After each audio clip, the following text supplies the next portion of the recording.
Aki listeners, let's learn sumo. I'm Clayton. Welcome to the podcast. Don't forget to join me on Instagram or X at Let's Learn Sumo. You can also listen on YouTube at Let's Learn Sumo. You might find a little bit of unusual stuff on YouTube as we go through the September tournament because I am off to Tokyo in the morning for the Aki Basho. I've got a couple of days of tickets. Keep an eye out on day 2 and 3. You might see me in one of the front boxes down near the ring. September Aki Basho, the Banzuke, has been released. It's a bit of a strange one, to be honest. One of the more unusual outcomes was the fact that Nishiki Fuji, who at Magashira 17 could only muster 6 wins in July, somehow, despite me thinking he's on the Juryo barge, he stays at Magashira 17 for this upcoming tournament. Last time someone scored 6 wins at Magashira 17 and stayed in Makuuchi in the top division was actually in 1958 when they actually had 20 ranks. The fact that Nishiki Fuji stays in Megashira and meant that Takara Fuji and Hokuto Fuji, both 5 and 6 wins respectively, at Megashira 13 East and West, were also saved from the Juryo barge. A most unusual outcome.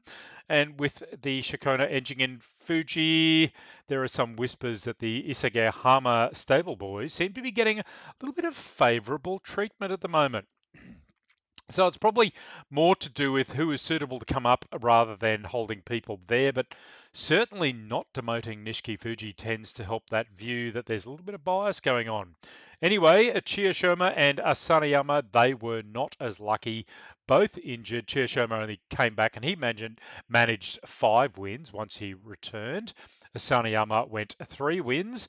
They are both now down in Juryo. Asanayama, he has had successful surgery on his knees, aiming surprisingly for a January return in Tokyo in the winter tournament. Look, maybe he's had a chat with Wakataka Kage in terms of how to come back from a knee injury. I find it quite surprisingly that he'll probably be sitting down around Makushita, mid Makushita, by the time he gets to January. So, a bit unusual that he's going to try and fight back, given he's fought back a few times already. Onosho, he fell to Juryo 1. Toki Hayate, he couldn't manage a return to Makuuchi just yet. So the rest of the Bunzuke in Sanyaku, Terunofuji obviously dominates at Yokozuna. News is that he's had a bit of a sore knee during the recent Jungyo regional tour. Stopped sparring during the tournament, but he did still perform some duties, bit of light training. I would think he's probably back at sparring by now, coming up to the tournament. Kodazakura, he continues to hold Ozeki 1 East, Hoshoryu Ozeki 1 West, and that is the Ozekis. Now that Kirishima is confirmed at Sekiwake and Takakeisho falls to Sekiwake after his loss at Karaban Ozeki. So Kirishima, he must now do the full 33 wins over 3 tournaments for a return to Ozeki. Takakeisho, he needs a vital 10 wins to return to Ozeki immediately. In his current form, Kirishima, he's not looking likely anytime soon. I would predict he may fall into Magashira ranks unless he can get his act back together. Takakeisho, look, I saw a few photos of him sitting in a field. He looked a bit despondent. I would think he's a 50-50 bet, depending on his neck, on any such day. He certainly has a technique. He's certainly still a force to be reckoned with, but well, whether that happens or not is anyone's guess at this point. Abi still sits at Sekiwake 1 East. He has had back issues, which saw him withdraw from the Jungyo. With only 2 weeks to get that right, that might be a bit of a trouble come Tokyo on September 8. We're only less than a week away from the start of the tournament now. No news so far. Onosato, Sekiwake 1 West, holding his position. He needs, I think, a 12 or 13 this tournament to qualify for Ozeki promotion with 33 wins over 3 tournaments in the Sanyaku ranks. If you counted his Magashira wins in March with 11 wins, he would already qualify. However, the committee have said they don't count, so 12 or 13 wins would see him around 44 wins over 4 tournaments, which would be an incredible run of form, certainly without too much injury. Daisho and Hiradumi, they hold their places at Komusubi, truly a most difficult position on the Banzuke, but they had pretty good tournaments, both of them. I kind of predicted that Hiradumi might swap with Daisho, given he had a fairly good tournament, but they've left them be. Takanosho and Tobizaru, they both get a promotion to Magashira 1. Takanosho for his runner-up Yusho, 12 wins. Tobizaru for his 9 wins. Can Takanosho maintain his runner form now he is in the meat grinder joy position? Bear in mind, he only faced 3 Sanyaku ranked wrestlers in July with Kirishima, Terunofuji, and Onosato in regular time, and a fight off with Terunofuji on the last day for the Yusho, of course. He'll be given a full workout that first week, so that'll be quite the test for him up in the Joy. Tobizaru, the Flying Monkey, look, he's been steadily climbing the Banzuke for a while now with some better consistency of late. Atami Fuji, he drops 1 spot to Megashira 2 for his Makekoshi 7 and 8. He's probably a bit lucky not to have been given a bigger decline given it's his third Makikoshi in a row. I think he's been leniently dealt with, to be honest. Oho, with his stronger performance in July, he gets a promotion to Megashira 2 after a 9 and 6. He enters the Joy meat grinder, so this will be a bit of a test for him. He really only faced 1 Sanyaku wrestler in July. Good thrusting win against the master thruster Daisho. That was a high energy affair. Notching up a win there. That's a good confidence boost for Oho. Like I said, I think his extra strength this tournament really impressed me. He did talk about doing, he comes from a fairly small stable, so he talks about going to other stables to try and increase his diversity of who he's sparring with so he can improve his technique. Mitakayumi, 4 wins, 5 losses to Sanyaku on his way to Makikoshi 7 and 8. He gets a small drop from Magashira 3 to 2. Wakamoto Haru, look, this is my sad story. He drops further to Magashira 3 after his poor run of form in the last few months. He's had a few bright spots, but his consistency, 3 Sanyaku wins, 5 losses. Look, it's not great, but it's not awful.